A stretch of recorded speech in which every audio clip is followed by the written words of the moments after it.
Welcome to my night terrors. If you enjoy my content, please consider subscribing to my channel. With that said, please enjoy this video. This was my first time ever I attempted to go mushroom hunting in the woods. It was also my last. I live in the Midwest, was hanging out at my uncle's cabin he has on a river with a lot of my other family members. Most of them had already been out hunting earlier in the week. We're now planning out a day of fishing on the river.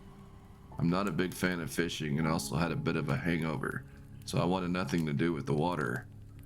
I decided to walk down the long sandy road we took driving in here a few days ago to see if I could find any area nobody in my family had been to yet. There was forest everywhere and only a few people living out here, so I had plenty of area to cover. I made it about a mile down the road and noticed a narrow path forking off to the left down an embankment. From here I came across many paths, so I just chose one randomly and started off in the woods. I had a good idea what kind of mushroom I was looking for because I'd probably eaten my weight of them in my lifetime. They were called morels and I loved everything about them except cleaning them, which took some time. A lot of my family would always come back with either loads of them or nothing at all. I guess it had a lot to do with just dumb luck when finding them. After walking down the path for a while, I started to lose hope. I decided to go off trail and try my luck around some downed trees nearby.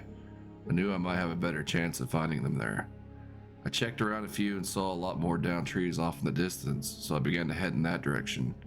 I wasn't having any luck whatsoever. By now the wind was kicking up and the sun wouldn't be up much longer, so I made the decision to call it quits and just head back.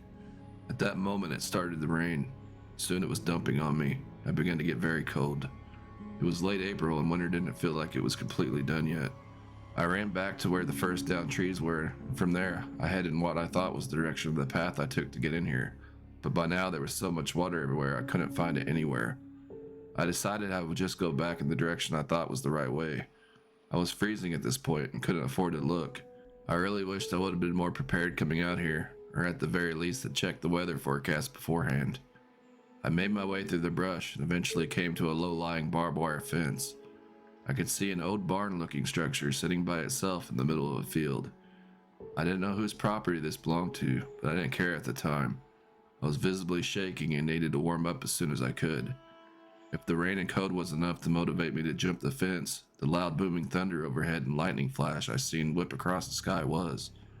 I carefully made my way over it and finally made it to the barn after trudging through the mud in the field. It was very old and run down looking. These types of structures are littered across my state. I opened the old rickety door and went inside quickly. I was relieved to see it was relatively dry inside. I took off my shirt and wrung it out the best I could. It would be dark soon, and I had no idea where I was in relation to my uncle's cabin. I felt I had no choice but to wait it out here, wait until the weather cleared up, hopefully by morning. The barn was a lot bigger looking inside than I would have guessed. There was a loft above accessible by a ladder that had seen better days. The barn was empty for the most part. There were a few parts laying around on the ground I assumed were from some tractor or something similar. I got it in my head that if I could climb up to the loft, I might not be so cold. I could feel the wind cutting through me where I was. I started slowly making my way up the ladder. After putting my weight on the first bottom rungs, I deemed it safe enough and climbed the rest of the way, no problem. Found a decent spot and settled in for the night the best I could.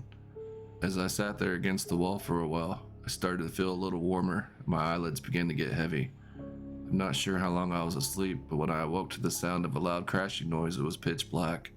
My eyes shot open. The storm had passed. It was eerily silent. The wind had even quit blowing. My eyes darted back and forth, trying to focus on anything in front of me, but to no avail. I took a deep breath in, tried to settle myself down. It was probably just the wind. Maybe I had dreamed it. I tried to think of something other than my current situation and closed my eyes. I could feel myself beginning to relax and started to drift off when my eyes shut open once again. I still couldn't see anything, but I could definitely hear something now. It was a very low groaning sound. There was someone up here with me. My heart began to pound in my chest. My hands searched frantically around my immediate area for any kind of weapon to protect myself, but there was nothing there.